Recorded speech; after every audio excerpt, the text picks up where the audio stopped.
महेश्वरा गुरु साक्षात् परब्रह्म तस्मै श्री गुरवे नमः।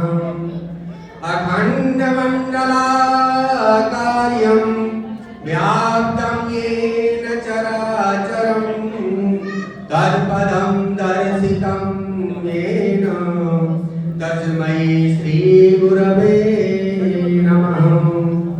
खड्गं चक्रगदेषु चापि परिघान् शूलं भुशुण्डीं शिरः शङ्खं सन्ददतीं करैस्त्रिनयनां सर्वाङ्गभोगाभृतां नीलास्माद्युतिमास्य पाददशिकां सेवे महाकालिकां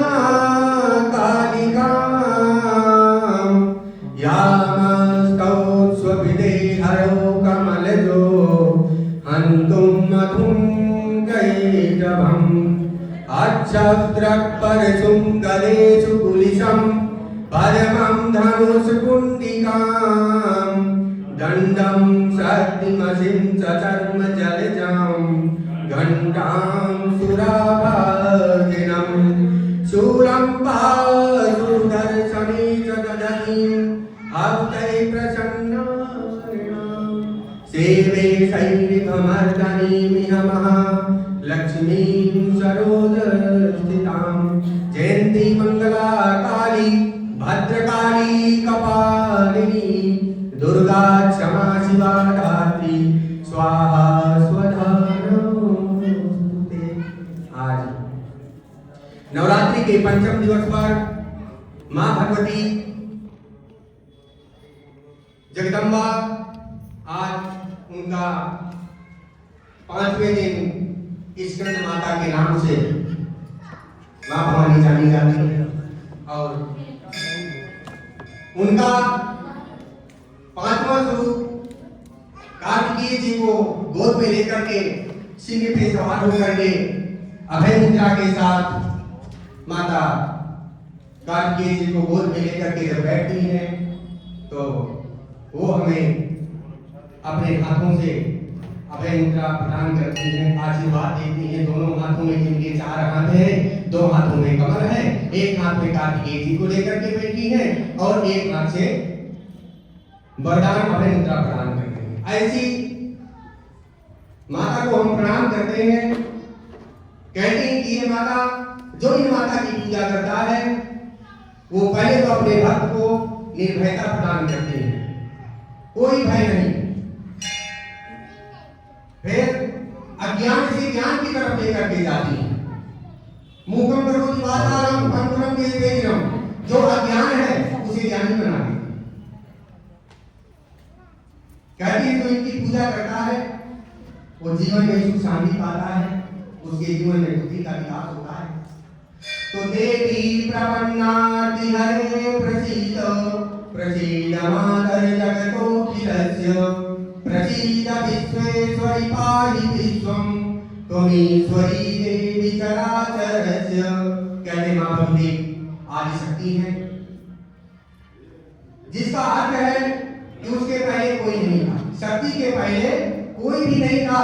यहाँ तक कि ब्रह्मा विष्णु और शिव जी को भी पूरे संसार का सृजन करने के लिए, पालन करने के लिए कहा जाता है, पर उससे पहले भी इन्होंने जो सृजन का ब्रह्मा और विष्णु को जो जिम्मेवारी माता ने दिया है, स्वयं माता ने ही इनके ऊपर जिम्मेवारी दिया है। सारा जीवन का कार्यभार इनके ऊपर सौंप दिया है माता ने, इसलिए इन्हें आदि शक्ति कहा है।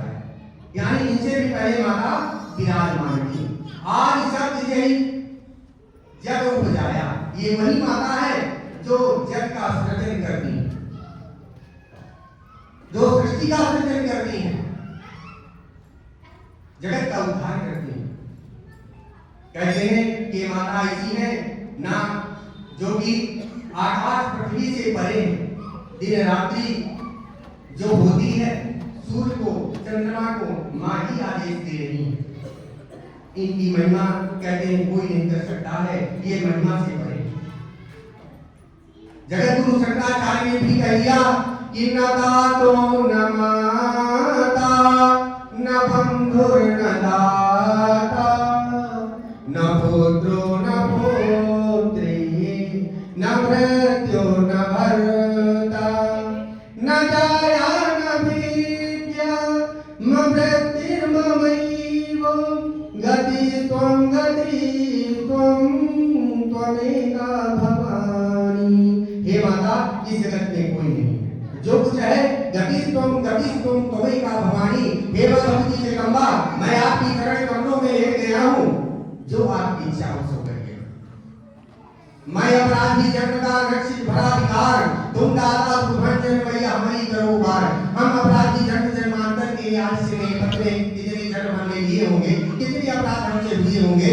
इसलिए माता, हम अपराधी जन्म जन्मांतर से चले आ रहे हैं, पर जो हुआ सो हुआ। अब तो आपकी चरण कमलों में हम लेट गए हैं, अब तो हमारे उस अपराध को आप क्षमा करिए।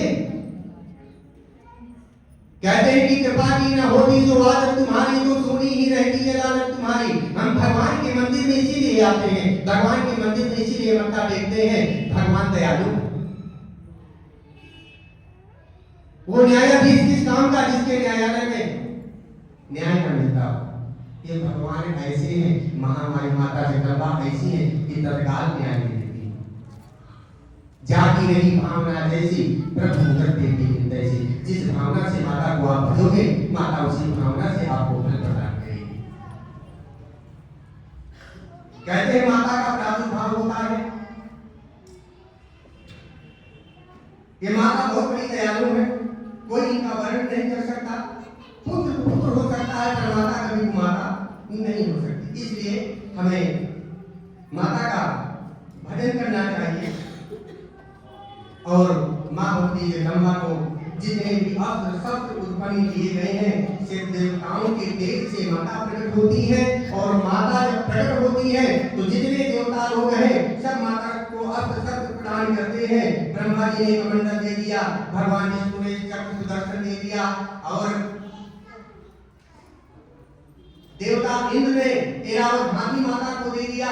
जब सारे अस्त्र शस्त्र माता को मिल जाते हैं, उसके बाद माता के पास बचता है सिर्फ सिंह। सवारी करने के लिए कोई चाहिए तो उपहार में हिमालय पर्वत ने माता को शेर भेंट किया, और कुबेर जी ने खजाना भी माता को दे दिया।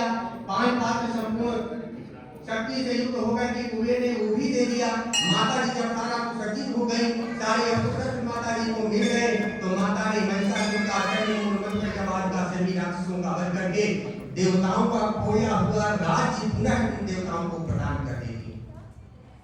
यही माता की कृपा है, यही माता दयालु है। तो कहते हैं कि सर्वाधारा निर्मुक्तो धनधान्य सुतान्विता मनुष्यो मत प्रसादेनो भविष्यति संस्याः। मां कहती है कि जो मेरी शरण में आकर के जो मेरी भक्ति करता है, तो पहला कार्य क्या करती हूँ कि सभी बाधाओं से मुक्त कर देती हूँ। धन धान्य सुतान्विता, और उसके जीवन में धन धान्य जीवन में उसको दे देती हूँ। भर देती हूँ धन धान्य से, जिंदगी में कभी कोई कमी नहीं होती। मनुष्य मत प्रसादेनो भविष्यति संस्याः। हे मनुष्य, जब मेरी शरण में तू आ जाएगा तो दुनिया का चक्कर छोड़ करके जब तू मेरी शरण में गिर जाता है, तो योग से मैं तेरे जीवन भर का कार्यभार में स्वयं संभालूंगा। माता अपने भक्तों को अभय प्रदान करती है, चंद्रमुंड का वध करती है। तब से देवी ने कहा, जब चंद्रमुंड का वध किया तो चंद्रमुंड ने कहा कि आप पुनः राज्य वापस आप लेना चाहती हैं। तब उन्होंने कहा कि आपके साथ बहुत सारी शक्तियां, बहुत सारी योगिनियां हैं, अकेले हम क्या कर सकते हैं। माता ने सबको आदेश दिया, सभी योगियां माता में समाहित हो गई। और जब समाहित हो गई तो माता ने कहा कि एकैवाहं जगत्रत्र तुरीया काममापरा। जो तुम देख रहे हो कोई नहीं है, सिर्फ मैं ही अकेली हूं। संसार में जो तुम देख रहे हो कोई नहीं है, अकेली मैं ही हूं। इसलिए तुम क्या कर रहे हो, ये सब जो देख रहे हो ये सब बेकार है।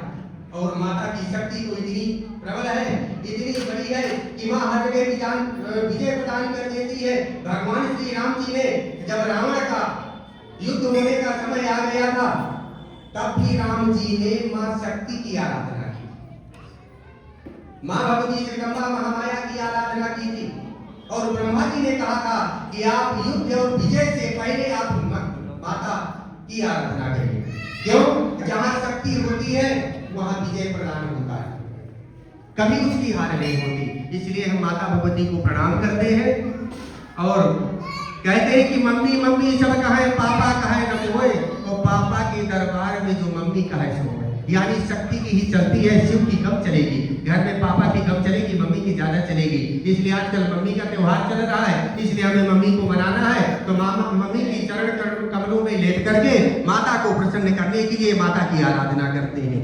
ये दुर्गा सप्तशती में कहा गया है, सभी रोगों के विनाश करने के लिए दुर्गा कवच का पाठ करना चाहिए। जीवन में धन धान परिवार की सुख संपत्ति आने वाले कलह को निवारण के लिए कुछ ना कर सको तो सिर्फ दुर्गा कवच का पाठ करें। इससे माता प्रसन्न हो जाती है और सभी कामनाओं की पूर्ति करके अपने भक्तों को वरदान